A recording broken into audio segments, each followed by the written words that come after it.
Hoje o canal Filhos da Viúva tem um novo vídeo feito especialmente para você. Antes de iniciarmos, se inscreva no canal, para que seja possível receber notificações dos nossos novos vídeos. Toda sexta-feira temos um novo vídeo, produzido especialmente para você. Se gostar do vídeo, deixe o seu comentário, pois é muito importante para nós. Se torne membro do canal e tenha acesso aos vídeos antes do lançamento e a alguns vídeos exclusivos. Vamos ao vídeo de hoje. Mas a história começa a mudar. Isto se reflete nas colônias que começam seus movimentos de libertação, praticamente todas lideradas por maçons que conseguem logo em seguida neste penado sua independência. Obra de Benedito Calixto mostra José Bonifácio de Andrada e Silva, o tutor de Dom Pedro I. Chile 1818, liderada por Huygens, maçom. Colômbia 1821, liderada por Bolívar, maçom. Peru 1821, liderada por Bolívar e San Martín, maçons. Argentina 1822, liderada por Bolívar e San Martín, maçons. Brasil 1822, liderada por Dom Pedro I e José Bonifácio de Andrada e Silva, maçons. Já havia o exemplo vitorioso de libertação dos Estados Unidos em 1783, liderada por maçons como George Washington. Na queda da Bastilha, na França, em 1789, maçons lutaram com seus aventais.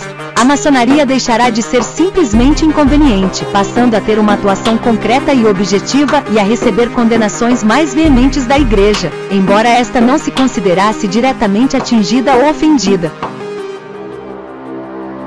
Seria óbvio que a Igreja apoiasse Portugal e Espanha, seus mais fiéis aliados, condenando a maçonaria para tentar conter essa avassaladora onda de independências. Um péssimo negócio, diga-se de passagem, para quem recolhia pesados tributos. Mas não é tão simples como parece à primeira vista, a condenação católica à maçonaria.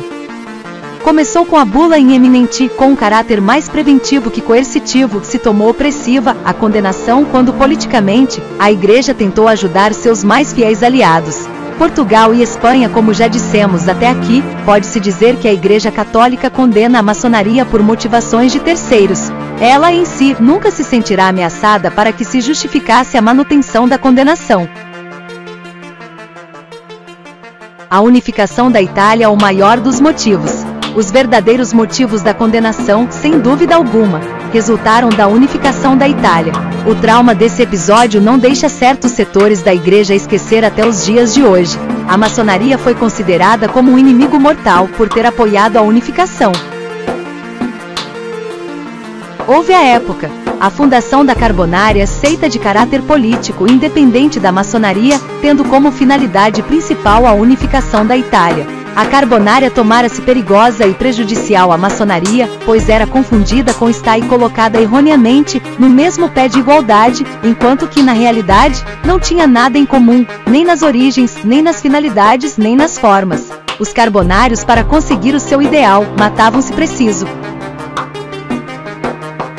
Os carbonários tiveram seus aprendizes mestres, grão-mestres, mestres de cerimônias, orador, secretários, sinais, toques e palavras, juramentos e, é claro, segredos. Por isso a maçonaria era muito confundida. Essa similitude externa propiciou a Leão XII a identificar os carbonários, em sua bula Quo Graviora, como se fosse um retrato da maçonaria, lançado em 1825. A partir daí a situação agravou-se ainda mais. Posteriormente, já com o Papa Pio IX, lança-se a bula em 1864, condenando as sociedades secretas, que nela se exigisse ou não segredo.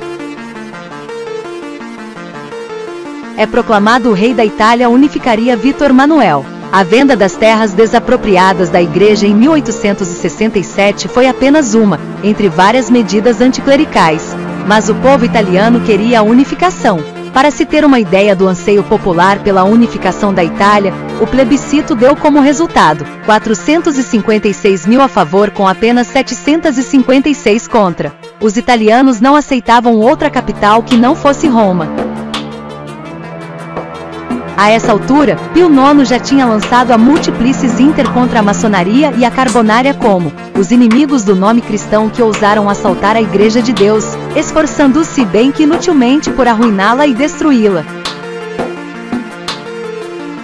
Logo em seguida, em 1869, a Apostolice Sedis, contra a maçonaria e as sociedades secretas, com a excomunhão Latae Sententiae, contra todos que dão seu nome à seita dos maçons ou dos carbonários, ou a outra seita do mesmo gênero, que maquinam aberta ou secretamente, contra a Igreja e contra os legítimos poderes. A situação se agravara de tal maneira que ficará insustentável. Como se vê, a essa altura, a maçonaria estava definitivamente condenada.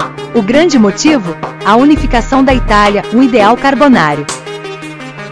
Um episódio brasileiro ocorreu em 1872 com o desencadeamento da questão religiosa. Envolveu 2 bispos, um do Pará e outro de Olinda, que condenaram a maçonaria em suas dioceses, contrariando as leis vigentes no país. Foram julgados e condenados por um Supremo Tribunal de Justiça a 4 anos de trabalhos forçados. Por interferência do Duque de Caxias foram, a contragosto de Dom Pedro I, anistiados. Mas voltando à Itália, ideal era dos carbonários, mas a culpa ficou para a maçonaria. Em 1917 é promulgado por Bento XV, através da Providentissima Mater Ecclesia, o primeiro Código de Direito Canônico, também chamado de Pio Beneditino. Este código regulamentava todas as atividades da Igreja, e definia a situação da maçonaria em vários cânons.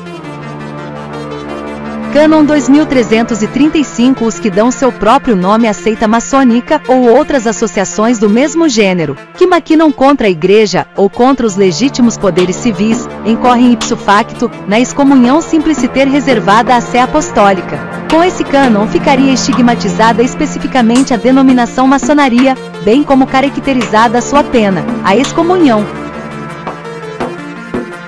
Os sacramentos proibidos são o batismo, a Eucaristia, a crismar, ou confirmação da fé, a penitência ou confissão dada antes da Eucaristia, o matrimônio, a ordenação sacerdotal e a unção dos enfermos. Para atender aos anseios dos irmãos católicos, a maçonaria criou certas ritualísticas especiais, ritual de adoção de loutons, para um apadrinhamento, ritual de pompas fúnebres, ritual de confirmação de casamento.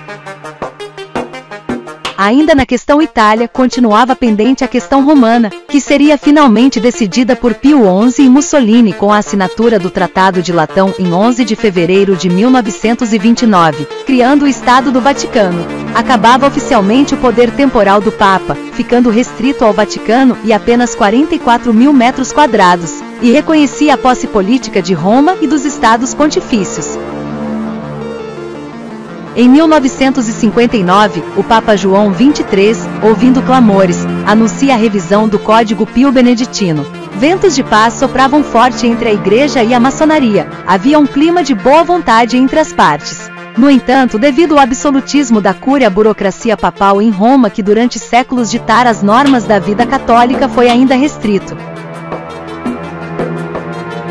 Vortila mais tarde, Papa João Paulo II, juntamente com alguns bispos, já se pronunciavam afirmando que qualquer que seja a razão pela qual um católico se tome um maçom, ele permanece católico. Mas nem todos os setores da Igreja estavam coerentes e alguns achavam pouco prudente essa abertura aos pedreiros livres.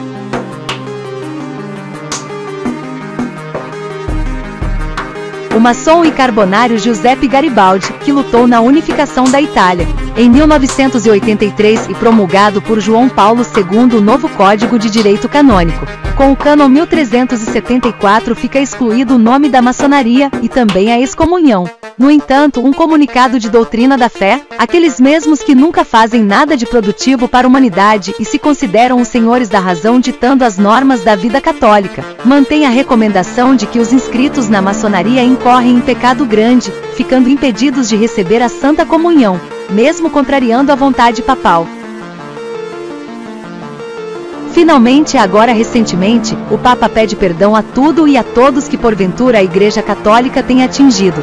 Felizmente, paciência e esperança, essas são as palavras. A discriminação deixará de existir plenamente e a pacificação total, inclusive em cidades do interior, já bate à nossa porta. Nós do canal Filhos da Viúva, ficamos felizes de você ter assistido ao vídeo até o final. Em nosso canal, você encontrará algumas centenas de vídeos, de vários temas maçônicos, que está à sua disposição para assisti-los. Se ainda não for inscrito no canal, não esqueça de fazer a sua inscrição. Se gostou do vídeo, deixe o seu like e o seu comentário. Se Se ainda não for membro do canal, se torne membro para ter acesso aos vídeos antes do lançamento e alguns vídeos exclusivos. Até o próximo vídeo.